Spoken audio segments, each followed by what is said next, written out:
저는 개인적으로 올해가 작년보다 더 어려워질 거다 라고 말씀을 드리거든요. 그래요? 네. 왜냐면은 지금 작년에는 금리가 올라간다라는 것에만 신경을 쓰면 됐는데 지금부터는 이제는 금리가 완전히 다 이제 올라 있는 상황에서 이제 하나의 이제 이걸 압력으로 생각을 하시면 돼요. 압력이 매우 강한 상황에서 그러니까 우리가 그냥 비행기가 아니고 전투기를 타고 있는 상황에서 이 전투기가 좌우로 이렇게 계속 흔들릴 거란 말이죠. 그러면 여기서 기절하는 분도 나올 거고 토하는 분도 나올 거고 근데 그 과정이 상당히 좀 고통스러울 거다라고 생각을 하기 때문에 지금은 마냥 뭐 주식 투자를 하셔야 되는 구간은 맞지만 이걸 좀 편하게 생각하고 하시기보다는 좀 장기적인 관점에서 접근을 하셔야 좋은 결과가 이어질 수 있다. 이렇게 생각하고 있습니다. 그게 뭐 박스권이라는 건가요? 박스권을 상정하는 게 일단은 맞긴 한데 중간중간에 예상치 못한 덜컥거림이 좀 있을 수 있다라고 보셔야 될 것 같아요. 작년 같은 경우에도 작년 이제 9월이었죠. 그때 보시면은 영국에서 채권 시장이 무너질 수 있다. 우리나라 같은 경우에도 이제 9월, 10월 들면서 레고랜드발 PF 사태 이런 게 좀 얘기가 나오면서 야 이거 정말 무너지면 어떡하지라는 공포가 좀 이렇게 대두되던 시기가 있었는데 그런 부분들이 올해는 좀 더 많은 곳에서 목격될 수 있다. 네, 그렇기 때문에 그런 걸로 인해서 자산시장이 충격을 받았을 때 이걸 노이즈로 받아들이고 버틸 수 있는 분들 혹은 내가 그럴 때마다 조금 더 과감하게 배팅을 할 수 있는 분들이 좀 승률이 좋을 것이고 아니면은 사놓고 버티고 오를 때까지 기다리는 분들이 좀 대부분일 것 같은 네, 그런 시장이 될 것 같다라고 생각하고 있습니다. 네. 그 연초 분위기가 나쁘진 않잖아요. 네. 근데 이 분위기가 좀 지속되지는 않는다고 보세요? 지금 코스피 기준으로 말씀을 드리면은 코스피가 그래서 이렇게 막 차트상으로 아니면은 이렇게 좀 힘있게 올라가냐라고 하면은 솔직히 작년 마지막 이 거래일, 그러니까 배당락 이후에 이틀 동안 엄청나게 많이 하락을 했고요. 연초에도 첫 번째 거래일은 폭락이라고 표현할 만큼 많이 밀렸다가 그 부분을 되돌린 것이기 때문에 요거는 여전히 뭐 코스피 차트를 보신 분들은 아시겠지만 지금 우리나라가 200일선도 이제 터치를 못하고 있는 상황이고요. 200일선이 2,450포인트 정도 있는데 거기는 이제 어불성설이고 120일선 근처에서 지금 뭐 이걸 뚫고 올라가냐 마냐를 얘기하고 있는 중인데 이 부분은 여전히 박스권 하단으로 보셔야죠. 지금은 아직까지 박스가 만들어지지도 않았고 이게 만들어지는 과정을 거치면서 어느 정도 수준에서 우리가 이제 매수 매도를 해야 될지 그러니까 삼성전자 기준으로 말씀을 드리면은 15,000원 선에서 매수해서 6만 원 초반대에서 팔 건지 아니면 6만 원에 매수해서 7만 원에 팔 건지 이런 기준들이 좀 정해져야 되는 시기라고 생각하기 때문에 아직까지는 박스권이라고 얘기하기도 조금 좀 이르다라고 생각을 하고 그 부분은 2월 1일 날 있을 FOMC 그리고 그 전에 나오는 미국 주요 기업들의 실적과 가이던스를 확인한 이후에 경기 침체 수준에 대해서 우리가 조금 뭐 전망치가 조금 구체화되고 난 뒤에 뭐 언제 오른다를 판별하시는 게 맞지 않나 네, 그렇게 말씀을 드리고 싶습니다. 2월 1일에 FOMC가 있군요. 네. 그러면 이때 만약에 좀 바라지 않는 그런 결과가 나온다 할지라도 네. 이게 좋게 상승 반전으로 갈 수 있는 지금 월스트리트에서 조금 긍정적으로 보시는 분들은 1월 말 2월 초가 바닥이 될 것이다 라는 얘기를 하시는 분들도 많이 계시고요. 실제로 크리스마스 전후로 해가지고 나스닥이 1,300포인트 정도를 지지하면서 1,500포인트 정도에서 왔다 갔다를 반복을 하다가 지금 반등을 주고 있는 중입니다. 그러니까 심리적으로는 여기가 바닥이겠지라고 생각하는데 그 심리를 깨고 내려갈 수 있는 부분이 결국에는 실적과 가이던스거든요. 그러니까 이 부분이 확인이 되고 또 나스닥이 만약에 10,000포인트 밑으로 떨어진다라고 하면은 국내에 있는 기업들도 타격을 입을 수밖에 없죠. 뭐 대표적으로 IT 기업들, 네이버, 카카오, 또 2차전지 관련주들 이러면은 코스피 전부거든요. 이런 부분에서 저는 2월 1일 FOMC 데이터를 확인하고 난 뒤에 그 분위기에 대해서 해석이 끝난 이후에 뭐 상저하고니 상고하자니 뭐 이런 부분을 논하는 게 맞지 않나 이렇게 생각을 하고 있습니다. 그러면 1월은 조금 관망하는 그런 거를 좀 보면서 1월은 제가 지금 방송에서도 말씀드리는데 1월은 숏이다. 숏이다? 네. 1월은 일단 하락을 베이스로 삼고 이제 내가 정말 저렴한 친구들을 사는 구간이지 이때 내가 뭐 배팅을 한다라고 접근하면 안 된다라고 말씀을 드리고 있습니다. 그래요. 그러면은 뭐 삼성전자나 네이버, 카카오나 2차전지도 연초에 좀 올라왔잖아요. 네. 그러면은 그것도 많이 좀 조심해야 되는 수준이라고 지금 보시는 거예요? 저는 오히려 지금 현금하셔야 되는 구간, 그러니까 현금 비중이 만약에 뭐 내가 10%밖에 없다 이러시면은 그걸 20% 30%까지 늘리는 것을 진지하게 고민해봐야 되는 구간이다. 라고 좀 설명을 드리고 있습니다. 네, 그렇군요. 네.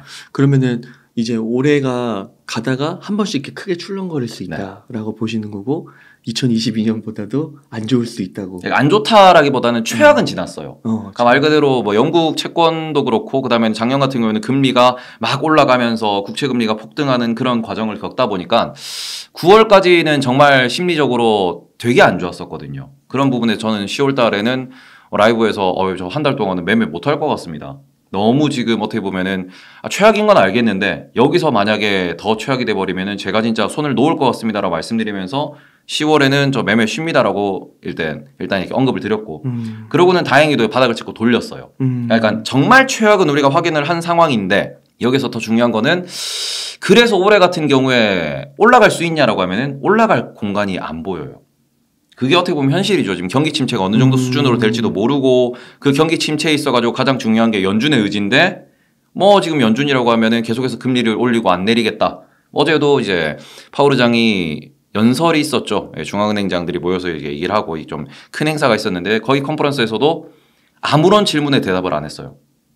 그러니까 말 그대로 우리는 독립적으로 금리를 올려나갈 것이고 그것을 오랫동안 유지할 것이고 우리의 툴, 말 그대로 금리를 가지고 지금 시장의 인플레이션을 조절할 수 있는데 그 툴을 계속 사용할 것이다라는 얘기를 하고는 질문에는 계속 모든 질문에 노코멘트로 지나갔다라는 점이 지금 뭐 어제 시장을 평가하기로는 국채 시장과 페드가 한번 붙었다. 이렇게 평가하시는 분들도 계실 만큼 지금은 연준이 어떤 방향을 보이냐에 따라서 올해는 그죠? 뭐 전저점을 깬다, 박살난다 이게 아니고 말 그대로 실적이 어디까지 안 좋아질 거냐. 금리가 높아지면은 실적이 눌릴 수밖에 없는 부분인데 이 부분을 연준이 어디까지 끌고 갈 거냐에 대해서 확신이 없어요. 그리고 연준은 지금은 오히려 시장에 뭐 작년은 소통을 많이 하겠다라고 했지만 올해는 소통을 최대한 좀 안 하려고 하는 그러니까 뭐 파월 의장이 예전에도 그런 얘기를 했었는데 이미 선반영을 다 하고 있다라는 부분이기 때문에 그런 부분에서 좋아지겠지라고 지금 시장은 배팅을 하고 있고 연준이 풀어줄 거야 피봇할 거야라고 계속해서 이제 외치고 있지만 연준은 거기에 대해서 아무런 의견도 제시하지 않고 있습니다. 이런 부분에서 이걸 너무 긍정적으로 본다라고 하면은 좀 다칠 수 있기 때문에 네. 최대한 지금은 보수적으로 보시면서 그럼에도 불구하고 저렴하면은 매수하는 게 맞다. 이렇게 보셔야 될 것 같아요. 네. 그러면 혹시 테이버님이 네. 좀 구상하고 있으신 네. 여러 뭐 섹터, 뭐 주식 그런 네. 전략들 중에서 네. 몇 가지 요런 거는 이렇게 한번 시도해 보려고 한다. 네네. 그런 거 좀 얘기해 줄 수 있으실까요? 삼성전자 기준으로 말씀을 드리면은 뭐 네. 삼성전자, 하이닉스 이런 친구들 같은 경우에는 특히 반도체 하드웨어죠. 바닥을 확인했다라는 생각은 하고 있습니다. 지금 뭐 마이크론 같은 경우에도 미국 기준에서 $50를 바닥으로 이제 연말 목표 주가를 $65 정도로 설정을 해놓긴 했어요. 자, 그러면은 보통 한 10%에서 20% 정도 이제 박스권이라고 상정을 했을 때 아까 말씀드렸다시피 삼성전자가 6만 원보다 떨어진다. 그러면 분할 매수를 하는 거죠. 네. 그러고는 이게 6만 원보다 올라간다. 분할 매도를 하는 겁니다. 그럼 이런 식으로 했을 때 이게 지금 같은 경우에는 이제 변동성의 유동성이 많이 줄어들었기 때문에 시간은 좀 걸릴 수 있겠지만 이 부분에서는 꾸준하게 어떻게 보면 스윙 투자 관점으로 접근을 하실 수 있는 부분이고요. 그렇기 때문에 저는 박스권 매매를 연습을 많이 해보셔야 되는 구간이다.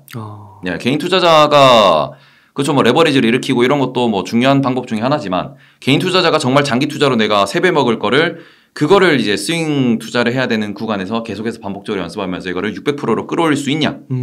이것도 중요한 포인트라고 생각을 하거든요. 그러니까 이런 부분에 있어서 정말 현실적인 매매를 연습을 해보시는 게 어떨까. 이 부분은 조금 저도 그런 부분에서 트레이드를 많이 하는 편이고요. 네. 저도 즐겨하는 게 스윙 투자이기 때문에 그런 식으로 투자를 많이 하는 편이고 그거를 연습하실 수 있는 구간에 왔다라고 생각하시는 게 좋을 것 같아요. 특히 이미 선반영으로 많이 떨어져 있으면은 물리면은 좀 더 시간이 뭐 오래 걸리던가 아니면 좀 더 시간을 녹여서라도 내가 이체를 할 수 있는 종목들이 많이 보이기 때문에 네. 이런 전략을 좀 써보시면 어떨까라고 생각합니다. 그 삼성전자 지금 6만 원이잖아요. 네. 한 6만 원 지금 이걸 기준점으로 보시는 거예요. 저는 5만 원 중반대가 바닥이 되지 않을까라고 생각을 하고 지금 환율도 상당히 좋아진 상황이기 때문에 네. 6만 원 밑에서는 매수 구간이다라고 설정을 해놓고 접근하시는 게 좀 더 현실적이고 대신에 이게 지금 당장 8만 원, 9만 원, 10만 원을 갈 수가 없는 상황이니까 그럼 내가 뭐 전고점을 확인하고 차트를 확인하고 여러 가지 분위기를 확인하면서 요번에는 여기서는 뭐 10% 매도, 여기서는 20% 매도 이런 식으로 기준을 정해놓고 계속해서 매수 매도를 부지런하게 반복을 하셔야 수익을 만들어낼 수 있다. 그런 걸 안 하면은 정말 장기적으로 모아만 가셔야 되고 그런 관점에서 많이 모으시고 오랫동안 가져가시면 수익이 나긴 해요. 근데 그게 뭔가 이제 나의 효율에 있어가지고 내가 나의 본업에 집중하는 게 좋을지 매매에 집중하는 게 좋을지에 대해 가지고 고민을 많이 해보셔야 된다. 네. 그러면 TSMC가 한 10% 20% 정도. 네. 그 정도. 마이크론이 지금 그 정도 나오고요. 마이크론이 한 50에서 60달러 정도를 보고 있는 것 같더라고요. 네. 그러면 삼성전자도 6만 원 기준으로 했을 때 5만 5천 원이면 위에도 한 6만 5천 원이나 한 7만 원 정도 이렇게 잡고 뭐 20%든 30%든 뭐 3분할이든 뭐 5분할이든 해가지고 분할 매수하고 올라갈 때마다 매도하고 그렇게. 그리고 이제 조금 지지부진하다라고 할지라도 그냥 시간을 좀 녹여서 기다리는 그런 식으로. 이게 하이닉스에도 통하나요? 하이닉스도 제가 이제 8만 원대 한번 영상을 올렸거든요. 왜 지금 안 사냐고. 그리고는 이게 7만 원 초반대까지 밀렸죠. 욕을 엄청 먹었어요.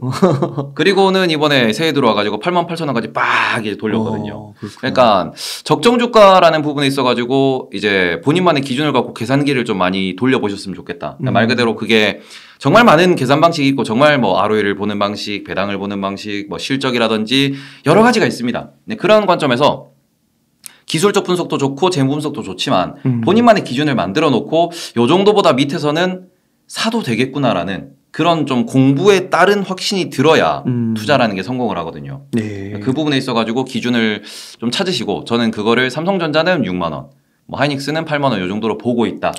그럼 이것에 대한 근거에 대해서는 뭐 여러 가지 차트라든지 이런 게 있으니까 공부를 해보시고 난 뒤에 그런 관점에서 이제 매수를 꾸준히 하시고 그리고는 또 매도를 하시고 또 장기적으로는 뭐 하이닉스 같은 경우는 조금 편한 게 PBR 기준으로 한 1.2배에서 1.3배면은 하이닉스가 매도 구간이 나오거든요. 근데 그러면은 지금 시점에서는 한 12만 원, 13만 원까지는 장기 관점. 단기 관점에서는 뭐 9만 원을 가냐 못 가냐 이런 관점에서 이제 좀 분석을 하시면서 접근하시는 게 좋을 것 같다. 하이닉스가 8만 원에서 7만 1천 원 빠질 때 한 10% 정도 빠진 거네요. 뭐 삼성전자도 6만 원에서 5만 5천 원 가면 뭐 거의 10% 빠진 거잖아요. 근데 이걸 왜 못 보셨어요? 저는 그 부분에 있어가지고 이제 항상 10% 정도는 빠질 수 있다라고 생각을 하고 매수를 해야 된다라고 말씀을 드리고 그 관점에서 연말에 배당력도 그렇고 너무 매도가 심했었어요. 작년 연말에 이제 기관에 계신 분들도 얘기하시기를 이건 너무 심하지 않냐 뭐 이런 얘기를 좀 하셨는데 그게 일주일짜리 노이즈로 다시 단기 급반등으로 나오는 거고 그러면 적정가에서 잠깐의 노이즈라는 표현이 이거거든요. 잠깐의 과매도가 다시 돌아오는 구간이니까. 그러니까 반대로 과매수 역시도 돌아올 수밖에 없다라는 관점으로 오르면은 좋다라고 하면서 오히려 파시고 떨어지면 좋다라고 하면서 오히려 사시는 전략. 노이즈냐 아니냐에 대해서 평가를 좀 많이 내려보셨으면 좋겠다라고 말씀을 드리고 싶습니다. 그래서 올해는 이렇게 삼성전자가 막 8만 원, 9만 원 가기는 어렵고 약간 위에는 이제 막혀 있는 느낌이 있으니까 이런 스윙으로 또 많은 분들이 이번에 하락장 겪으면서 말씀하시는 게 한국 주식은 장기 투자하기는 참 쉽지 않다. 그죠. 미국 주식하고 좀 다르게. 그래서 그런 것들을 좀 적절하게 조합해 보면 스윙 투자가 괜찮을 것 같기도 하네요. 국내는 특히 사이클 산업, 시클리컬이라고 부르는 친구들이 많기 때문에 그런 관점에서 반도체도 바닥에서 올리면은 40% 50% 가거든요. 지금 하이닉스도 아까 말씀드린 게 지금 8만 원대인데 거기서 13만 원대까지 간다라고 하면 5만 원이 올라가는 겁니다. 12만 원만 하더라도 40%를 가는 거예요. 50%를 가는 거죠. 뭐 그러다 보니까 한 번 뜨면은 이제 1년, 2년 동안 40, 50%가 쫙 올라가요. 대신에 그게 이제 사이클이 끝나면은 그만큼 또 빠지게 되는 거고 그 관점에서 지금은 사이클 바닥으로 볼 수 있기 때문에 뭐 상저하고니 상고하전이 많이들 이제 이야기를 분석을 하시는 부분이거든요. 그런 관점에서 장기적으로는 그런 식으로 좀 길게 보시고 단기적으로는 조금 짧게 여러 번 보셨으면 좋겠다. 삼성전자랑 하이닉스는 거의 비슷한가요? 그죠. 삼성전자는 좀 더 무거워가지고 우리나라 코스피 혹은 환율을 대표하는 기업이 돼버렸고 하이닉스 같은 경우에는 삼성전자보다 수익률이 한 20, 30%에서 많으면 한 50% 정도 많이 나와요. 하이닉스가요? 좀 더 변동성이 크다라고 볼 수 있죠. 그래서 개인 투자자들이 매매 관점에서는 하이닉스나 아니면 이제 함께 움직이는 삼성전기 이런 쪽을 많이 말씀을 드리게 되고 삼성전자는 그냥 꾸준하게 간다라고 볼 수 있지만 반대로 얘기하면 수익률, 그러니까 기대 수익률은 좀 낮은 편입니다. 그래서 제가 항상 뭐 살까 했을 때 삼성전자 사세요 하시는 분한테는 주식 질문하지 마라. 귀찮아서 그렇게 얘기하는 거기 때문에 뭐 그런 말씀을 드리긴 하는데 뭐 삼성전자도 좋고 하이닉스도 좋고 돈 버는 게 짱이죠. 그 하이닉스는 적자가 좀 심하다고 하잖아요. 그런 거는 괜찮아요? 근데 적자는 다시 나중 되면 흑자로 전환이 되는 거고 지금 메모리 산업은 적자를 크게 걱정할 구조가 아닌 게 어제 같은 경우도 사파레 에피즈가 인텔에서 발표가 되긴 했습니다. 그런데 이 부분에 있어가지고 기술은 계속 발전을 하고 이제 우리가 비트그로스라고 하는데 매년 이게 10%에서 15%씩은 계속 늘어나요. 그런 관점에서 2020년도에 조금 과하게 늘어났고 그 관점에서 성장률 기준으로 작년이나 올해 같은 경우에는 이게 한 자릿수 초반대 성장을 보입니다. 뭐 그러다 보니까 재고 관리가 안 되고 그러면서 조금 뭐 투자 사이클이 어긋나면서 뭐 좀 부진할 수 있다는 얘기는 나오는데 지금 메모리 반도체를 분석하시는 분들도 계속 그 얘기를 해요. 삼성전자가 왜 파운드리에 투자를 하느냐. 하이닉스가 왜 파운드리에 투자를 하고 왜 EUV 공정을 도입하려고 하느냐. 말 그대로 메모리가 앞으로는 꾸준히 성장은 하겠지만 이게 그냥 우리가 코카콜라 마시듯이 필수 소비재가 돼버릴 수밖에 없고 이렇게 되면은 결과적으로 혁신이라는 걸 보여줘야 주가가 더 레벨업 될 것이다. 이런 이야기를 장기적으로 또 이야기를 하시는데 그런 관점에서 메모리라는 꾸준한 현금 창출 능력을 가지고 그 관점에서 또 우리나라는 삼성전자, 하이닉스 둘이 이제 D램도 마찬가지고 낸드도 마찬가지고 세계 시장에서는 과점이라고 볼 만큼 점유율이 높습니다. 그러니까 이미 과점된 시장에서 돈을 창출해서 다음 기술에 재투자를 하고 있기 때문에 또 그 부분에서 늦지도 않기 때문에 그런 관점에서 너무 걱정은 안 하셔도 된다라고 계속 말씀을 드려요. 네. 아, 그렇군요. 제가 한 달 전인가 정강님 한번 인터뷰하신 적이 있는데 그분이 이런 삼성전자로 많이 이런 스윙 투자를 그렇죠. 즐기신다고 하더라고요. 안정적이기 때문에 그거 연습해 놓으시면 저도 이제 그거를 되게 좋아하는 편이고 저도 차트 스윙을 되게 좋아하는데 뭐 일본 기준, 주봉 기준으로 스윙을 친다라고 했을 때는 3개월에 한두 번 뭐 이렇게 수익 실현한다라고 했을 때 3개월에 한두 번씩 5%씩 계속 수익을 실현하면은 수익률이 엄청납니다. 네. 여기다가 막 3배 막 레버리지 레버리지는 좀 더 이제 우리가 님은 하실 수 있는 거죠. 레버리지 조금 더 많은 공부를 하시고 레버리지는 안 됩니다. 네. 아, 네. 그러면은 이런 방식이 혹시 그 네이버 카카오도 안 돼요. 그 우리나라 분들이 2022년에 가장 많이 갖고 있는 주식이에요. 이거 안 되나요? 안 돼요. 아, 네이버 카카오는 안 돼요? 네. 카카오는 저는 개인적으로 여전히 신규 IPO, 추가 IPO가 예정되어 있다라는 점에서 카카오는 여전히 이제 제가 저희 그 시청자분들한테는 제가 카카오 안티 수장님 혹은 뭐 카카오 저격수, 뭐 카카오 저승사자 이런 얘기를 좀 듣긴 하는데 카카오 같은 경우에는 차라리 카카오 게임즈나 카카오 뱅크를 보시는 게 낫지 카카오페이도 아직까지 흑자 전환에 성공하지 못한 상황이고 카카오 같은 경우에도 여전히 신규 IPO가 남아있다라는 측면에서 지금 지주사 관점으로 보면은 카카오는 여전히 너무 비싸요. 그래서 저는 카카오는 안 된다라고 말씀을 드리는 거고 네이버 같은 경우에는 와 여전히 비싸요. 네, 여전히 비싸다고 생각합니다. 네. 그리고는 네이버 같은 경우에는 네이버를 주봉 기준으로 한번 열어서 보시고 나스닥 주봉이랑 색깔을 비교 한번 해보시면은 방향성이 똑같아요. 그럼 나스닥이 여기서 올라간다라고 생각을 하시면은 네이버를 투자하시는 게 맞죠. 근데 지금 다들 걱정하는 게 2023년도에는 테크주가 아주 안 좋을 것 같다. 지금 IB들 중에서 테크를 매수 콜 하시는 곳이 거의 없어요. 개별 종목에 대해서 뭐 마이크로소프트나 아마존이나 이런 데 따로 이제 한 종목에 대한 매수를 얘기하는 곳은 있지만 나스닥에 대해서 매수를 얘기하는 곳은 없습니다. 근데 그거는 반대로 말하면은 네이버를 매수하라고 말하는 사람이 없다라고 할 수 있거든요. 아직까지는 네이버 같은 경우에는 나스닥이 어디까지 실적 쇼크가 나올지 그리고는 언제 반등할 수 있을지 이런 부분에 대해서 좀 고민을 해봐야 되기 때문에 네이버는 충분히 투자에 대한 가치는 있지만 지금 비중을 계속 늘려나가는 거는 조금은 비효율적이다. 이렇게 보시는 게 맞을 것 같아요. 그럼 지금 S&P 500이 한 20% 빠지고 나스닥이 한 30% 이상 빠진 것 같은데요. 이 상황에서 만약에요 S&P 500하고 나스닥 100만 있는 거예요. 그러면 테이버님은 어디다 투자하시겠어요? 전 S&P 500이요. 아 그래요? 네. 지금 워렌 버핏 아저씨도 할아버지도 지금 뭐 에너지 쪽에 투자를 하고 계시고 많은 분들이 뭐 카라이칸이라는 분도 에너지 쪽에 투자를 하고 계시고 그리고는 이제 미국에서 많은 분들이 경기 침체면은 필수 소비재다 이런 얘기를 하시는데 나스닥에 필수 소비재가 포함되어 있냐 그러면은 포함이 안 돼 있진 않지만 비중이 너무 작아요. 그러고는 뭐 에너지 업종은 말할 것도 없죠. 전부 다 이제 S&P 500과 다우존스에 포함되어 있는 거고 그런 관점으로 놓고 보실 때 나스닥의 핵심은 기술주 그리고는 혁신 이런 친구들이고 그 다음에는 뭐 플랫폼 이런 기업들이 중심이 되어 있는데 그 친구들 같은 경우에는 지금 진짜 매크로로 그냥 알고리즘 매매로 접근을 하시더라도 금리가 떨어져야 올라갑니다. 그 부분에서 과연 나스닥이 S&P 500의 성장률, 수익률을 2022년도에도 못 따라왔는데 2023년도에도 이제 초과할 수 없을 것이다 라고 볼 수 있기 때문에 고금리 상황에서는 이제 그런 부분에서 나스닥 100이 전 여전히 이제 S&P 500보다 PER도 높기도 하고 그러고는 말 그대로 이제 실적 충격이라고 하면은 그 실적 충격에서 좀 더 경기 침체 구간에서 많이 영향을 미칠 수밖에 없는 곳이 기술 기업들이다 보니까 그런 관점에서 나스닥이냐 S&P 500이냐 그러면은 저는 S&P 500. 아 그렇군요. 네. 와, 이 부분도 되게 많이 갈리네요. 어떤 분들은 이제 나스닥이 많이 빠졌으니까 네. 이럴 때는 거의 저점은 나왔으니까 나스닥에 들어가는 게 수익률이 더 크지 않겠냐. 저는 장기적으로는 나스닥이 클 거라고 생각합니다. 아, 더 장기적으로. 예, 근데 올해 2023년을 놓고 보면은 나스닥이 조금 힘들 수 있다. 네, 그 생각은 하고 있습니다. 그럼 금리 인하가 네. 올 말에 좀 이루어질 거라고 보세요? 지금 시장에서는 올해 가을, 그죠? 여름 지나면서 금리 인하를 해야 된다라는 목소리가 나오고 있어요.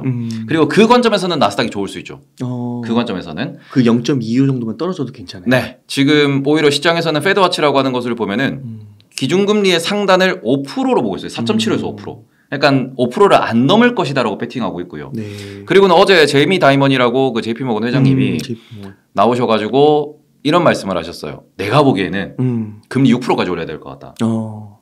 근데 이게 월스트리트에 있는 대표님이긴 하지만 이 어떻게 보면은 짬밥을 정말 오랫동안 드신 분인데 이분이 6% 얘기를 하면서 나는 5% 확률 50%, 6% 확률이 50%라고 생각한다.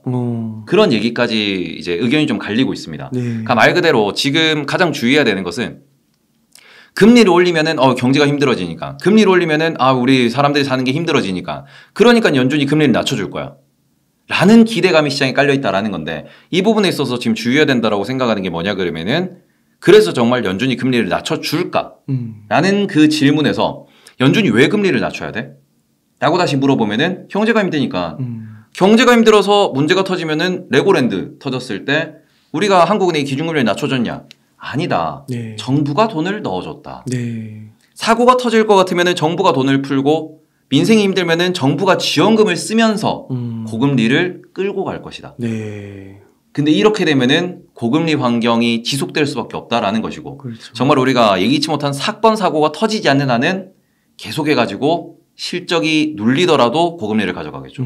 그러니까 이게 지금 제가 투자자한테 계속 말씀드리는 게 주가가 떨어지면은 기업이 망할 것 같고 이제 지수가 떨어지면은 세상이 망할 것 같아요.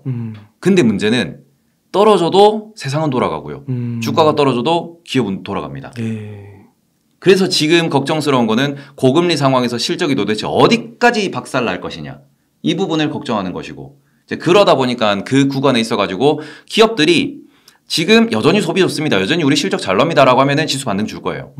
근데 그 부분에서 그렇죠. 애플을 걱정하는 것도 아니고 마이크로소프트를 걱정하는 것도 아닙니다. 뭐 예를 들어 테슬라라든지 아니면 뭐 P&G라든지 지금 미국에서 계속 언급되고 있는 게 지난주부터 룰루레몬이 실적을 하향 조정했고요. 메이시스 백화점이 실적을 하향 조정했습니다. 어제 같은 경우에는 베드베스 비욘드도 이제 파산으로 갈 것 같다라는 썰이 또 나왔어요. 유통업계들이 상당히 힘들어하고 있습니다. 코스트코가 또 목표 주가를 떨어뜨리고 그다음에 월마트와 타깃이라는 곳이 또 목표 실적을 떨어뜨린다. 라고 하면은 사람들이 이제부터는 또 걱정을 하겠죠. 인건비는 계속 올라가는데. 그래서 월급을 받고 소비는 계속 하는데 문제는 기업이 돈이 안 남네. 그러니까 말 그대로 지금 인플레이션이 가격으로 실적으로 녹아나오는 이 레깅 구간 속에서 너무 많이 흔들리고 있다는 거죠.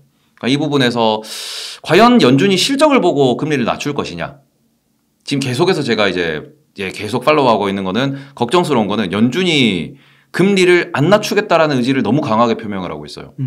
이건 왜냐 그러면 시장이 금리를 낮춰줄 거다라고 기대하고 있으니까 그 기대를 꺾기 위해서. 근데 이 부분이 아직까지는 뭐 실적 충격으로 크게 연결은 안 되는데 이게 만약에 그죠 3월, 5월, 8월까지 계속 이 컨디션이 이어지면은 그래서 올해 연말은 그죠. 그래서 아마 상과절을 말씀하시는 분들도 그걸 거예요. 기대감이 올랐다가 연말 돼서 진짜 아닌 해를 보고는 밀리지 않을까. 뭐 이렇게 말씀하시는 분들도 계실 거고. 한 번 더 조정을 받고 다시 올라가지 않을까라는 말씀을 하실 거고 상적으로 말씀하시는 분들은 여기서 못 가. 못 가고 눌려있다가 확실히 이제 돌아서는 걸 보면은 뒤에 올라갈 거야. 상적으로 말씀을 하시겠죠. 근데 제가 다른 채널에 나가가지고 이런 말씀을 드렸어요. 저는 상저 하저를 본다. 계속 눌려있을 것이다. 근데 이 부분에 있어가지고는 결국에는 힘싸움이거든요. 매수가 세냐 매도가 세냐. 근데 저는 상저 하저를 말씀드린 이유가 먼저 채권 시장에 버블이 들어와야 돼요. 지금은 금리가 올랐다가 떨어지는 걸 기대하는 구간이잖아요. 그럼 금리가 떨어진다 그러면 제일 먼저 이제 그렇죠. 무조건적으로 수익이 나는 거는 채권이에요. 그러니까 채권이 좀 더 이제 어떻게 보면은 장기 평균 혹은 지난 10년 평균 값까지 버블이 좀 껴야죠. 기준금리가 높다고 하더라도. 네. 그런 관점에서 저는 10년물 채권 금리가 중요하다고 생각을 하고 있는데 그게 앞자리가 2자까지는 떨어져야 된다.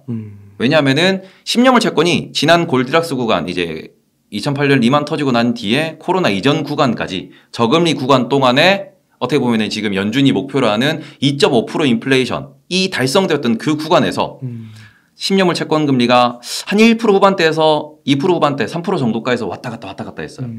그러면서 이제 주식시장에 돈이 많이 들어오고 투자가 활발해지고 이렇게 됐는데 지금 10년물 국채 금리가 3.5에서 한 4% 정도 왔다 갔다 하고 있습니다. 아직 내려올 구간이 많아요. 채권으로 먼저 돈이 들어간다는 거죠. 채권으로 돈이 더 들어가고 채권 시장 앞자리가 이자가 돼야 주식시장이 좀 올라갈 수 있겠죠.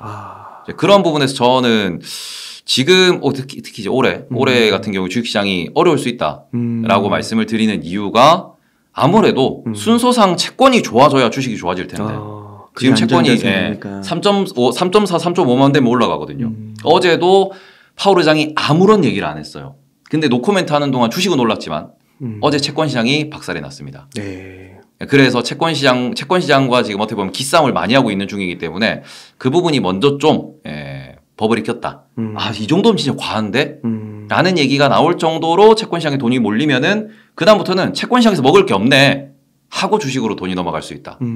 라는 부분에 대해서는 조금 고민을 많이 해보셨으면 좋겠어요. 그래서 현재 시점에서 그런 것들을 종합적으로 봤을 때는 네이버, 카카오가 올해까지는 좀 어려울 수 있다. 네. 카카오는 내년에도. 내년에도. S&P 500이 나스닥보다 좋을 수 있다. 네네네. 그렇게 얘기하신 거고. 근데 실적 측면에서는요. 네이버, 카카오가 계속 올라가긴 하더라고요. 네. 근데 네이버에 대해서 항상 말씀드리는 게 네이버가 실적이 1년에 한 12%, 15% 성장을 한다. 잘 성장을 하는 거 아니냐. 네. 맞습니다. 근데 구글이 한 10에서 12% 성장해요. 돌려도 구글이 먼저 돌려야죠. 그러니까 이 부분에 있어가지고 네이버랑 구글이랑 같이 놓고 봤을 때 아직까지는 네이버가 저렴하지도 않고 아직까지는 네이버의 성장이 막 이렇게 뭐 포시마크 인수하고 이번에는 뭐 C2C 쪽으로 진출하겠다라는 얘기도 했는데 그런 부분에서 향후 기대감은 분명히 존재하고 장기 투자했을 때는 수익은 낼 수 있겠지만 그 부분에 있어서 지금 당장은 어렵지 않겠나. 그럼 네이버, 카카오는 올해는 이제 테이버님은 투자하실 생각은 없으세요? 저는 네이버는 방송에서도 말씀드리는 게 저 네이버 쇼핑을 워낙 좋아하기 때문에 네이버 쇼핑하고 마일리지 쌓이면은 마일리지만큼 주식 삽니다. 그래요? 네. 마일리지가 뭐 15만 원, 20만 원 모이면은 그냥 주식 사고 그런 식으로 해가지고 계속 모아간다가 네이버는 장기 투자 가치가 있다고 생각을 하는 게 언제 가도 이상하지 않다라는 게 사실이긴 하거든요. 그러니까 모으긴 하되 비중을 그렇게 늘리진 않아요. 네. 그 포시마크 진출 이런 것도 좀 낙관적으로 보세요? 네, 저는 포시마크는 그러니까 카카오가 하지 못한 부분에서 또 구글이 하지 못하는 부분에서 네이버가 한국에서 이제 당근마켓이 통하는 걸 봤기 때문에 그 부분을 놓고 봤을 때 미국의 당근마켓이라는 걸 인수를 했죠. 근데 그 지금 미국의 C2C 시장을 보시면은 이제 대형 빅테크들이 진출하지 않은 몇 안 된 시장이에요. 근데 거기를 통해서 네이버가 지금 진출을 한다는 거죠. 웹툰 시장도 이제 똑같은 관점인데 웹툰 시장이 기존에 어떤 플랫폼이 없던 시장인데 만들어서 들어갔고 그게 대박이 나니까 그게 새로운 성장 동력원이 됐듯이 이 부분에서 다른 테크 기업과 차별성을 둬야 성장할 수 있다고 생각을 하는 거고 그 부분은 좋은 선택이었다고 생각하고 있습니다. 그렇군요. 그러면은 그 네이버랑 카카오랑 이렇게 보면 카카오가 한 1, 2%씩은 더 오르더라고요. 네. 빠질 때도 좀 더 빠지고 그건 좀 작아서 그런 건가요? 아니요. 그거는 아무래도 투심이죠. 그러니까 네이버는 좀 더 무겁고 기관들의 돈이 많이 들어와 있고 한 주의 가격도 좀 더 비싼 편이고 그런 관점에서 이게 주식의 무게라는 표현을 많이 하는데 그 주식을 바라보는 투자자들이 어떤 관점으로 투자하느냐가 결국 그 주식의 좀 탄력을 만들어낸다라고 볼 수 있습니다. 삼성전자를 투자하는 사람들은 안정성을 추구할 수밖에 없는 것이고 하닉스를 투자하는 사람은 좀 더 이제 변동성을 누리기 위해서 투자를 하는 거다 보니까 그런 관점에서 우리가 또 기술적 분석, 차트 분석이 중요하다고 하는 건데 차트로 보면 모양이 똑같아요. 근데 그걸 세부적으로 까보면은 좀 더 많이 빠지고 좀 더 많이 오르는 거죠. 변동성은 크다. 그렇게 보실 수 있는 부분이라서 카카오는 그냥 매매 하시는 분들이 많이 건드는 부분이라고 좀 보시는 게 좋을 것 같습니다. 그렇군요. 네. 그래서 네이버랑 카카오 둘 중에서는 네이버. 네. 하지만 올해 전체적으로 봤을 때는 S&P 500. 네. 이렇게. 2차 전지로도 한번 가보고 싶은데 그 2차 전지는 많은 증권사 보고서에서 2023년 탑픽 섹터로 뽑더라고요. 네네. 반도체와 함께. 네네. 그래서 좀 어떻게 생각하시는지 궁금합니다. 강한국 작가님이 좋은 말씀하셨던데요. 모든 곳이 탑픽을 뽑으면 못 간다. 아, 그래요? 2차 전지 걱정 안 해도 되고요. 네. 우리나라의 차세대 산업이라고 볼 수 있는 그러니까 우리나라가 처음에는 섬유공업으로 출발했던 국가였는데 그게 중공업으로 발전을 하고 그게 반도체로 발전을 해가지고 지금의 우리나라가 만들어졌다라고 볼 수 있습니다. 그래서 대한민국이 수출 순위로 놓고 봤을 때 반도체가 절대적으로 이제 많은 건 맞아요. 근데 그 다음이 석유화학입니다. 우리나라는 케미컬도 잘 다루고 제조업도 잘 다루고요. 자동차도 잘합니다. 철강도 잘해요. 근데 다 제조업이죠. 근데 2차 전지도 제조업이에요. 우리나라 잘할 거예요. 그렇게 놓고 보시면은 저는 앞으로 규모 면에서는 2차 전지가 상당히 큰 규모를 만들어낼 것이고 그 관점에서 우리나라 기업들이 선점한 부분도 많기 때문에 앞으로도 이 동네에서는 계속해서 돈 냄새가 날 것이다.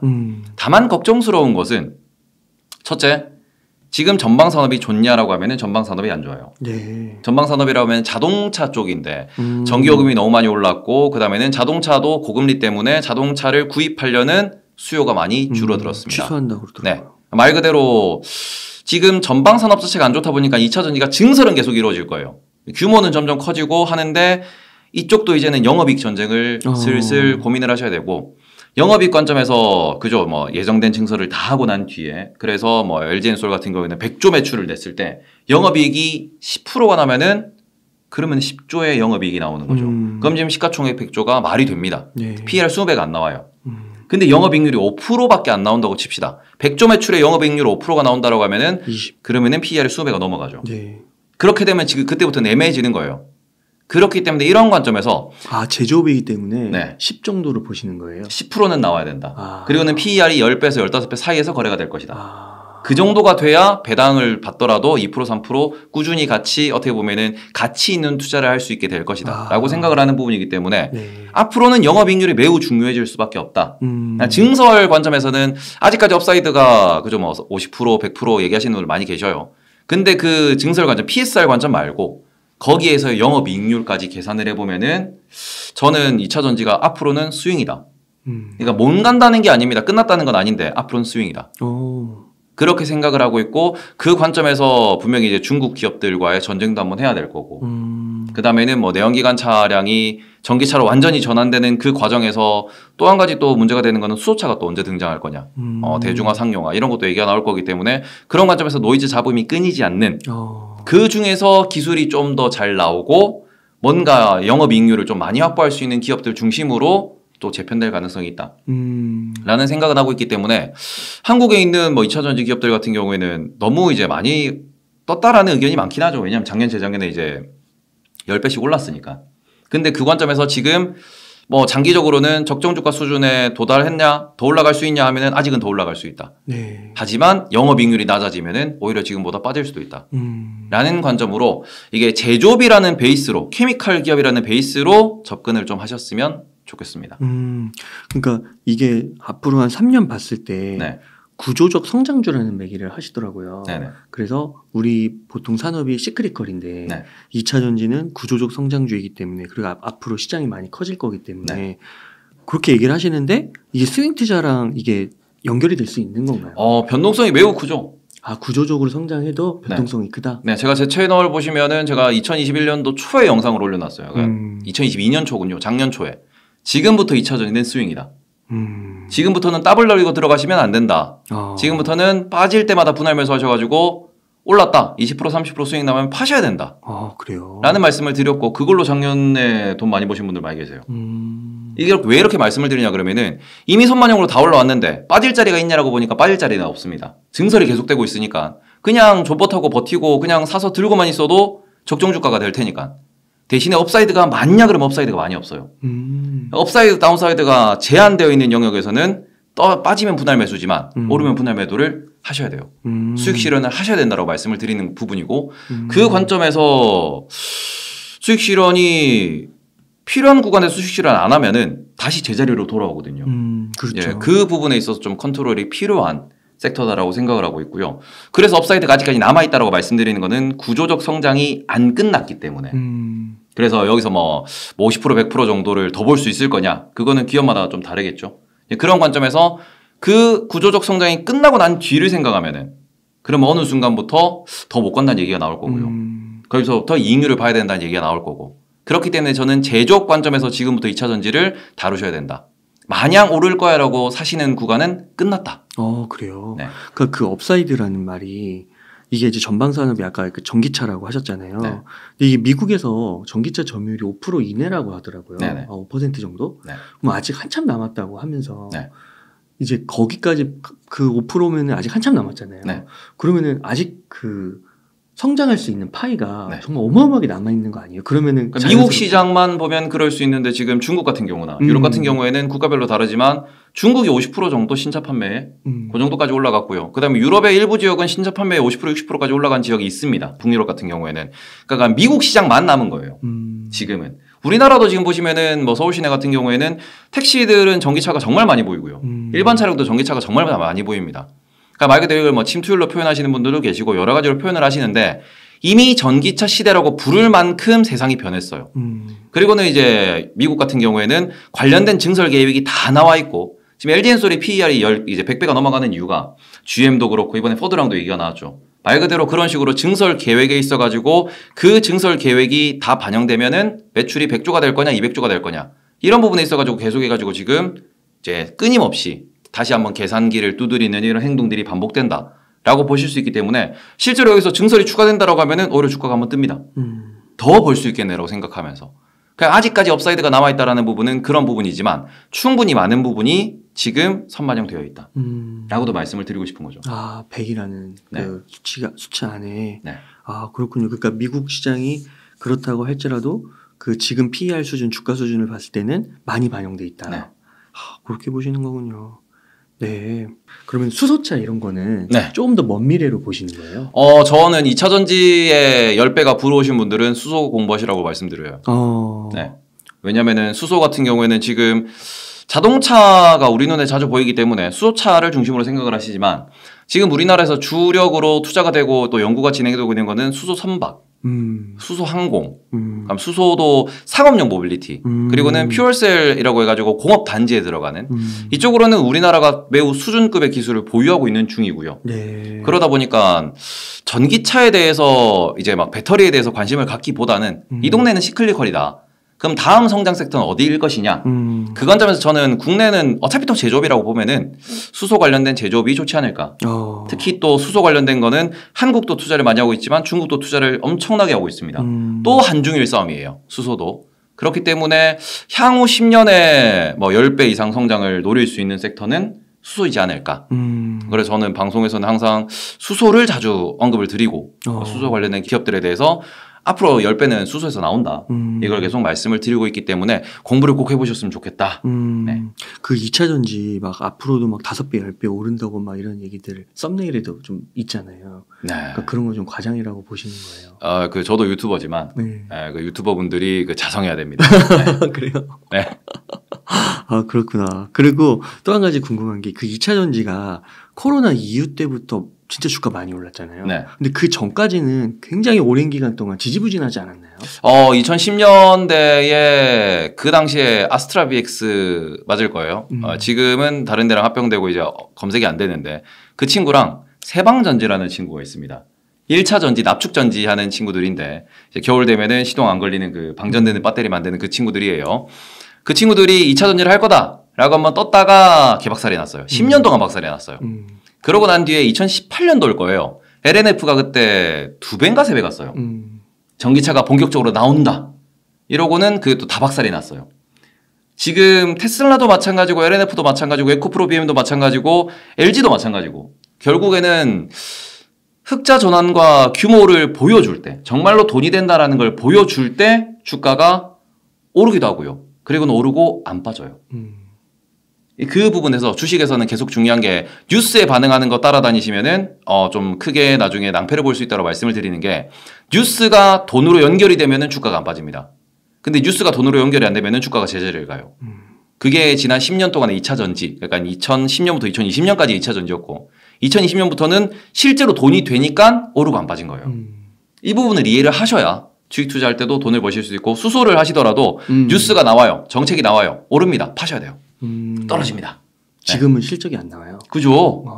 그렇기 때문에 지금 관련된 기업들 실적 찍힌다고 하더라도 PER이 막 40배, 50배, 100배 이러거든요. 그러니까 걔네들이 올랐다가 빠집니다. 왜 빠져? 아직 돈이 안 되니까요. 그럼 그거를 지금부터 모아야 되나요? 아니면 2차 전지의 역사를 통해 공부한 것처럼 네. 역사를 보니까 이제 쉬운 거죠. 결과를 네네. 보고 이제 판단을 하는 거니까. 네. 수소도 약간 좀 기다렸다가 뭔가 좀 그런 타이밍을 딱 잡아서 좀 덜 기다리면서 많이 먹는. 그러니까 LNF를 기준으로 말씀을 드리면은 2017년, 18년도에 제 주변에 주식하는 친구들이 아 이게 좋대라고 하면서 정말 얘기를 많이 했어요. LNF를요? 네. 그리고는 실제로 투자한 친구들도 있고요. 물려서 코로나 때 손절친 친구도 있고요.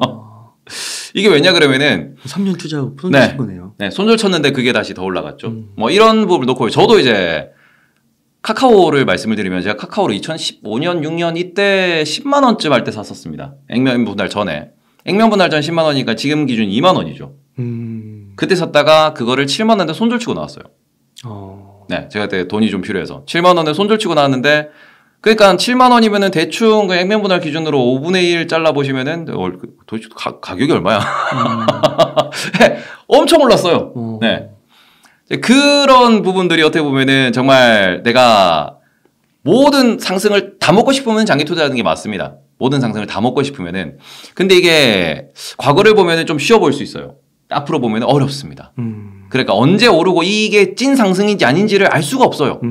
그런 부분에서 수소 같은 섹터를 투자하시려면은 지금부터 내가 투자금이 1억 있다 그러면은 한 2, 3% 포트를 만들어 놓고요. 아, 2, 3%. 그리고 내가 1억이 뭐 돈을 모으든 수익을 내든 내가 로또를 맞든 늘어날 거 아닙니까? 계속 2, 3%를 맞춰놔요. 근데 얘가 10배가 가잖아요. 내 포트가 20%, 30%가 확 늘어납니다.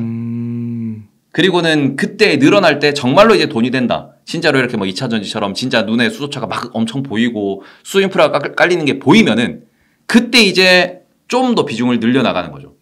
그게 2%를 5%로 늘리고 늘어나는 만큼 또 더 늘리고 이러다 보면은 또 좀 돈을 크게 벌 수 있기 때문에 한 종목 한 섹터만 열심히 공부하는 것도 분명히 돈은 돼요. 돈은 되는데 그게 주식이라는 게 선반영도 있고 뭔가 이게 여러 가지 뭐 심리적 요인, 뭐 경제적 요인 이런 것들이 같이 복합적으로 움직이기 때문에 필승하려면은 전략을 잘 짜셔야 되고요. 그건 지금은 2, 3% 정도 보유. 네. 그리고는 이게 정말로 우리나라의 이제 서울 시내 수소 충전 인프라가 눈에 띌 만큼 많이 보인다. 주유소가 보이는 만큼은 아니겠지만 주유소의 절반만큼 수소 충전소가 보인다. 이러면은 그때부터는 비중을 많이 늘리셔도 되겠죠. 이런 식으로 전략을 좀 지금은 러프하게 잡아 놓으시고 대신에 포트폴리오의 비중은 낮게 잡아가시면서 꾸준하게 관심을 가지시는 게 어떨까라고 생각을 드리고 싶다. 그러니까 지금은 수소로 돈 벌 생각을 안 하시는 게 맞아요. 네. 네. 상패될 위험이 없다고 한다면 네. 지금 바닥이라고는 할 수 있나요? 더 떨어질 수 있다고는 생각을 합니다. 왜냐하면 고금리 상황에서 자금 못 땡기면은 힘들어질 기업들이 나오니까. 저는 그래서 ETF를 말씀을 드리고요. 저는 수소 ETF를 실제로 계속해서 모으고 있는 중이고 안 봅니다. 걔는 안 봐요. 그러면은 매달 100만 원씩 들어오면 네. 그것도 2, 3% 얘기하셨으면 2, 3%를 계속 사는 거예요? 네. 매달 100만 원씩 들어오면 그냥 뭐 2만 원, 3만 원, 5만 원 이렇게 해가지고 계속 사놓는 거죠. 그거 수소 ETF 좀 얘기해 주시면 안 돼요? HYDR이라고 있는데 미국에 있고요. 글로벌엑스에서 한 걸 겁니다. 글로벌엑스가 이제 미래셋 관계사기 때문에 우리나라 기업들도 많이 들어가 있어요. 예, 그거는 제가 이제 장기적으로 꼭 모아 가실 때 꼭 참고하셨으면 좋겠다는 ETF 중에 하나다. 네. 그 지금 같은 시기에 어느 한 기업을 탁 택하는 건 너무 리스크가 큰 거죠. 저는 그렇기 때문에 개인적으로는 국내에 퓨얼셀 달린 기업들이 몇 개 있어요. 공부해보시면 흥미로운 기업들도 있긴 있습니다. 근데 그것보다는 아직은 ETF 투자하는 게 좀 더 마음 편하고 ETF다 보니까 변동성이 그렇게 크진 않아요. 그러니까 이게 마이너스도 많이 안 찍히고 그냥 꾸준히 그냥 흘러간다라고 보시는 게 좋을 것 같아요. 네. 너무 좋은 것 같습니다. 테이블님 오늘 이렇게 해서 반도체, 플랫폼 기업, 2차 전지, 수소까지 좀 얘기해 주셨는데 네. 혹시 뭐 하나 정도 더 뭐 있으실까요? 저는 국내에서는 이제 단기 관점, 단기라기보다는 2023년 관점과 그다음에는 좀 더 한 2, 3년 보는 관점 두 가지에 대해서 좀 말씀을 드리려고 준비를 해왔습니다. 너무 좋습니다. 단기 관점은 금융주, 특히 은행. 금융 많이 오르지 않았나요 지금? 은행은 제가 2021년 11월부터죠. 제발 좀 사시라고. 금리 인상 구간 동안은 은행만큼 좋은 게 없다.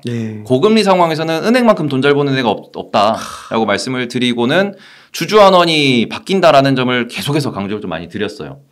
근데 그 부분에 있어가지고 드디어 터졌죠. 1년 반을 기다렸는데 드디어 터졌습니다. 계속 보유하고 계셨죠? 네, 저는 계속 보유하고 있고 비중도 높은 편인데 드디어 이제 그러니까 주주 환원에 대해서 확실하게 시장에서 언급이 많이 되고 있다. 근데 이 부분은 우리가 좀 주목하셔야 된다고 생각을 하는 게 코로나 이후에 확실히 유튜브 채널이라든 이런 쪽으로 사람들이 많은 투자 정보를 습득을 하고 특히 미국 주식과 우리나라 주식을 비교하는 분들이 상당히 많이 늘었습니다.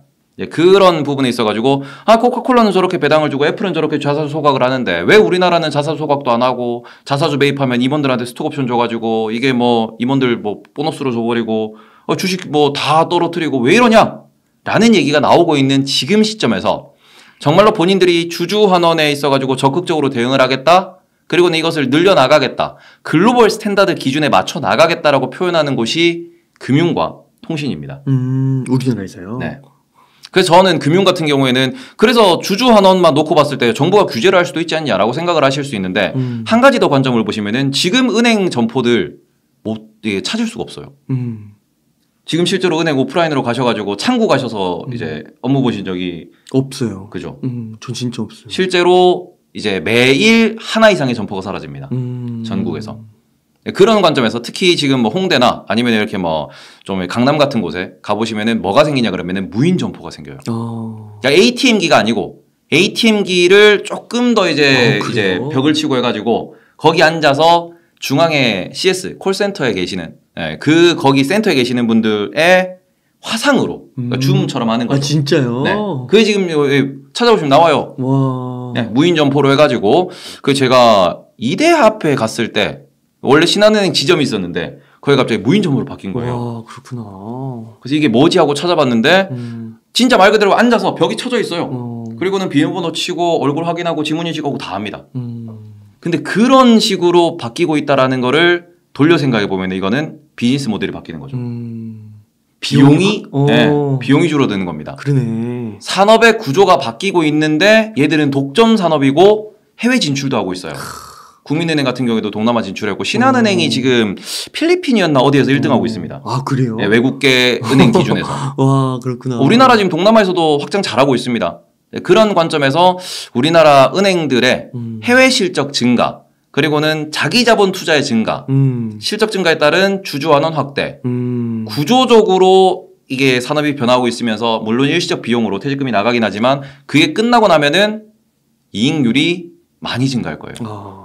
원래도 좋았잖아요. 네. 근데 그 부분이 또 우리나라가 전 세계에서 제일 빠르게 변하고 있는 부분이기 때문에 이 부분에 있어가지고 은행주는 그죠 2023년 혹은 뭐 1, 2년 정도 동안은 꾸준히 지켜보시면서 적정 주가 주주 환원에 대해서 공부를 많이 해보셨으면 좋겠고 조금 더 장기 관점이긴 해요. 뭐냐 그러면은 건설주. 네, 저는 지금 건설주는 약간 중소형 건설주 아닙니다. 대형 건설주 기준이에요. 뭐 GS건설이랑 현대건설 정도라고 말씀을 드리는데 GS건설 차트를 10년짜리 차트를 딱 보시면은 삼성물산은 안 돼요?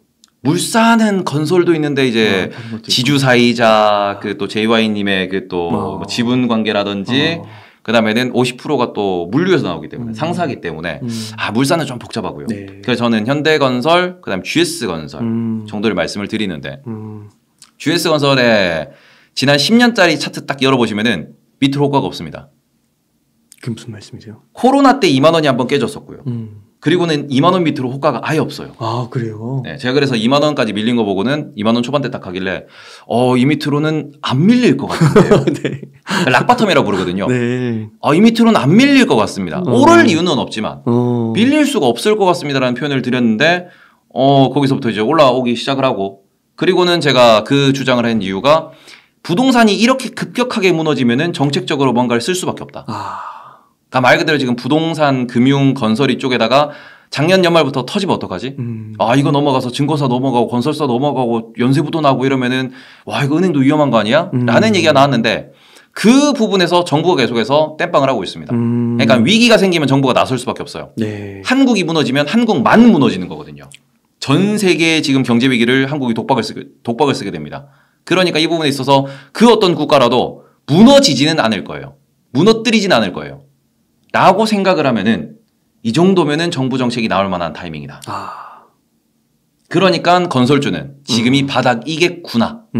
넘어간다 그러면은 정부가 계속해서 뭐 채권을 사준다든지 어떻게 해서든 지금 뭐 얘기가 나오는 거는 정부가 일시적으로 1, 2년 동안 정부 돈으로 집을 샀다가 임대를 주고는 다시 건설사한테 팔겠다. 그리고는 이게 분양이 안 되면은 정부가 직접 분양을 하겠다. 이런 얘기를 할 만큼 정부가 돈을 들여서라도 붕괴는 막을 겁니다. 이렇게 되면은 그죠, 좀 약한 친구들은 터져 나갈 수 있겠지만 정말 강한 친구들은 괜찮을 거예요. 네. 그래요. 요즘에 재건축도 뭐 안전진단 이런 것도 잘 풀어주고 평가도 많이 되고 이래서 그러네요. 그 GS건설, 현대건설 이렇게 언급해 주신 것처럼 금융도 좀 언급해 주시면 안 돼요? 저는 금융은 4대 금융 기준으로 하나, KB, 그다음 신한, 우리까지는 괜찮지 않나. 그 부분은 뭐 지금 이미 배당률이 우리은행은 저희가 지금 여전히 많이 보유하고 있는데 우리은행 같은 경우에는 배당률이 8%가 넘습니다. 와, 엄청 많이 주는구나. 네, 적금 금리에 거의 한 60% 70% 더 주는 거기 때문에 그죠? 뭐 그래서 뭐 그런 금융사들마다 또 좀 특징이 좀 다른 게 얘는 뭐 부동산을 들고 있고 얘는 중고차를 들고 있고 얘는 뭐 지금 증권사를 M&A를 해야 되고 이슈가 다 다르게 있어요. 얘는 카드사가 주력이고 얘는 또 뭐 증권 쪽으로 뭐 IB 쪽으로 이렇게 또 노력을 하고 또 해외로 어디 진출했다 이런 부분에 있어가지고 조금 체크를 하시면서 보시면 어떨까. 그 대구은행, 부산은행 막 이런 데도 배당 막 8% 9% 막 주더라고. 이런 데는 안 보세요? 지방은행은 제가 JB 같은 경우에는 관심을 좀 두고 있었고 작년도에 매수 매도를 좀 하긴 했었는데 지금은 좀 그쵸, 오르기도 많이 올랐고 그리고는 이제 지방은행은 한 가지가 걱정되는 게 아까도 건설사에서도 중소형은 터질 수 있다라고 말씀을 드렸는데 중소형이 터지면은 그게 중소형 증권사와 지방은행까지는 영향을 미칠 수 있어요. 저는 그 부분 때문에 지방은행은 조금 시간이 지나고 보셔야 되지 않나. 네. 그렇게 예, 테이버님 오늘 너무 감사합니다. 너무 알찬 시간이었고요. 그러면 끝으로 시청자님들께 하고 싶으신 말씀, 강조하고 싶으신 말씀 있다면 좀 부탁드릴게요. 지금은 주식을 살 때라고 생각을 합니다. 정말 저렴한 구간이기 때문에 사야 할 때인데 그 말 그대로 2020년과 2021년처럼 급격한 부자가 나오는 시기는 지나갔습니다. 대신에 우리가 2008년 금융위기 때 이제 과거를 돌아보면은 2009년, 2010년 그리고는 그 이후에 횡보장이 길어졌는데 정말 부자는 횡보장에서 나왔어요. 그러니까 말 그대로 돈을 반짝 벌고 반짝 쓴 그러니까 벼락부자는 2020년, 2021년에 나왔겠지만 저는 오히려 지금이 부자가 되기 좋은 시기라고 생각을 합니다. 스윙 투자를 계속 말씀드린 이유도 박스권 내에서 확률에 맞춰가지고 논리적인 투자가 가능한 구간이고요. 지금은 공부한 만큼 돈을 벌 수 있는 시기입니다. 그렇기 때문에 지금은 정말로 돈이 되는 공부를 하셨으면 좋겠다. 말 그대로 시류에 따라가지고 여기 갔다 저기 갔다 하지 마시고 조금 깊이 있는 공부를 하시면서 깊이 있는 투자를 하시면은 보입니다. 돈이. 그 삼성전자, SK하이닉스가 스윙 투자 좀 적합하다고 하셨고 금융도 적합한가요? 네, 금융 같은 경우도 배당률을 기준으로 이 밑으로 내가 살만해 하고 사셨다가 그저 단기로 이렇게 막 15% 20% 올라가면은 좀 비중 좀 덜어내고 한쪽으로 무조건 올라갈 수는 없기 때문에 그런 관점에서 전략을 좀 설정해 놓으시고 내가 어디까지는 보유했다가 매도를 하겠다. 이런 식으로 계속해서 전략을 계속 수정해 나가시다 보면은 내가 이거는 이런 식으로 투자하면 돈이 든다. 라는 게 눈에 보이고 그 공식이 내 것이 되는 순간 이미 부자는 시작되는 겁니다. 그렇구나. 그러니까 금융은 뭐 배당이 뭐 한 5%, 4%? 그렇죠. 왜냐면은 이게 적금, 예금 금리와 성장률까지 놓고 봐야 되기 때문에 뭐 그런 관점에서 5% 전후로 보시면 괜찮지 않을까. 그렇게 보고 그렇게 투자하면 되고 지금 그러면은 금융은 투자 아까 삼성전자 한 6만 원 얘기하셨잖아요. 금융도 지금 너무 사심인데. 아니 저는 금융이 너무 좋은 것 같아요. 금융이 오늘 확 진짜 네네네. 되게 금융이 좀 여쭤봐도 되죠? 금융도 지금 시점에서 괜찮다고 보세요? 네, 저는 아직까지는 기회가 있다. 지금부터 따블은 안 나요. 중요한 거는 따블이 날 만한 종목은 아니지만 지금부터는 특히 2023년도가 어렵다라고 표현을 했는데 어려운 장에서 그나마 좀 편하게 투자할 수 있는 그런 쪽이지 않을까라고 생각을 하기 때문에 뭐 투자 아이디어를 가져가셨으면 좋겠고 글로벌 스탠다드 기준에서는 미국이 좀 과하게 배당을 주긴 합니다. 근데 글로벌 스탠다드 기준에서는 배당 성향 혹은 총주주 환원율이라는 표현을 써요. 말 그대로 EPS의 얼마를 주주한테 돌려주느냐, 주당 순이익의 얼마를 주주한테 돌려주느냐인데 이게 40에서 50% 정도가 글로벌 스탠다드고요. 대한민국은 평균치가 10% 후반대예요. 삼성을 제외하면은 10% 초반대가 나옵니다. 그리고 금융주 기준으로 지금 20% 중후반대 나와요. 금융주는 배당을 얼마? 30% 이상 더 늘릴 수 있습니다. 그러면은 같은 배당률이라고 하더라도 주가가 30%는 더 올라갈 수 있겠죠. 근데 지금 금융주들이 실적은 코로나 이전보다 좋아졌으나 배당도 코로나 이전보다 늘었으나 주가는 코로나 이전과 비슷합니다. 올라갈 구간이 상당히 많아요. 네, 너무 좋은 것 같습니다. 그 테이버님께서 유튜브 설명왕 테이버에서 네. 뭐 배당주, 그리고 은행주, 뭐 반도체, 삼성전자 이런 거 다 다뤄주시잖아요. 네네. 그래서 많은 분들이 오늘 이렇게 웅달 책방에서 듣고 또 설명왕 테이버로 넘어가셔가지고 강론을 디테일을 채우시면 너무 좋을 것 같네요. 네네. 오늘 너무 감사드립니다. 이렇게 해서 유튜브 채널 설명왕 테이버의 테이버님을 모시고 이야기를 나눠봤습니다. 긴 시간 동안 유익한 인사이트 많이 나눠주셔서 감사의 말씀드립니다. 오늘 고생 많으셨습니다. 고생하셨습니다.